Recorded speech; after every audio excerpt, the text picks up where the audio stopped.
دیوار چین ایک عظیم ترین دیوار ہے جس کی عظمت کا اندازہ اس بات سے بھی لگایا جا سکتا ہے کہ اس کی خلا سے بھی دیکھا جا سکتا ہے۔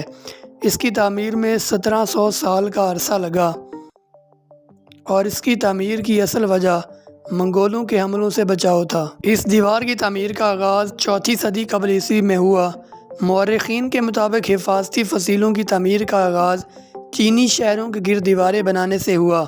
3 صدی عیسوی میں چین کے شہنشاہ شی او آنگ 3 نے مختلف ریاستوں پر مشتمل اس ملک کو ایک رسی کی صورت میں پرو دی۔ 221 قبل مسیح میں اس کو سارے چین کا سربراہ تسلیم کر لیا گیا۔ اپنے ملک کی شمالی سرحدوں کو وحشی اور تاتاری خانہ بدوشوں کے حملوں سے بچانے کے لیے اس نے 215 میں ایک طویل دیوار تعمیر کروائی۔ اس دیوار کی تعمیر کے لیے اس نے ہر تیسرے شہری کو جبری طور پر اس کی تعمیر میں لگا دیا۔ اس دیوار کی تعمیر میں شہنشاہ کا سارا خزانہ صرف ہو گیا۔ اس کی تعمیر میں پتھر اور چٹانوں کا استعمال ہوا۔ 1234 میں چن خاندانی بادشاہت کو چنگیز خان نے اقتدار پر قبضہ کر لیا۔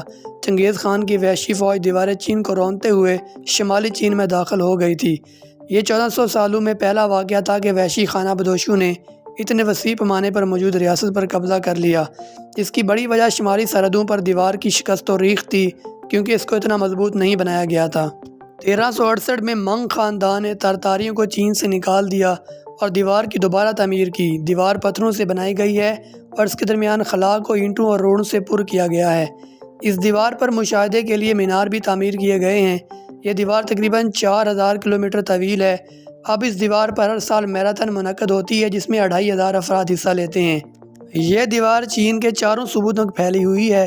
اگرچہ اس دیوار کو منگولوں کے حملوں سے بچانے کے لیے بنایا گیا تھا مگر اب یہ ایک اہم سیاحتی مقام بن چکا ہے جس کو دیکھنے دنیا بھر سے لوگ آتے ہیں۔ اس دیوار کی لمبائی مختلف ادوار میں بدلتی رہی ہے تاہم چین کے ثقافتی ادارے نے اس کی لمبائی 13000 کلومیٹر بتائی ہے۔ اگر آپ کو ویڈیو اچھی لگی ہو تو اس کو لائک کر دیں اور چینل کو سبسکرائب کر دیں۔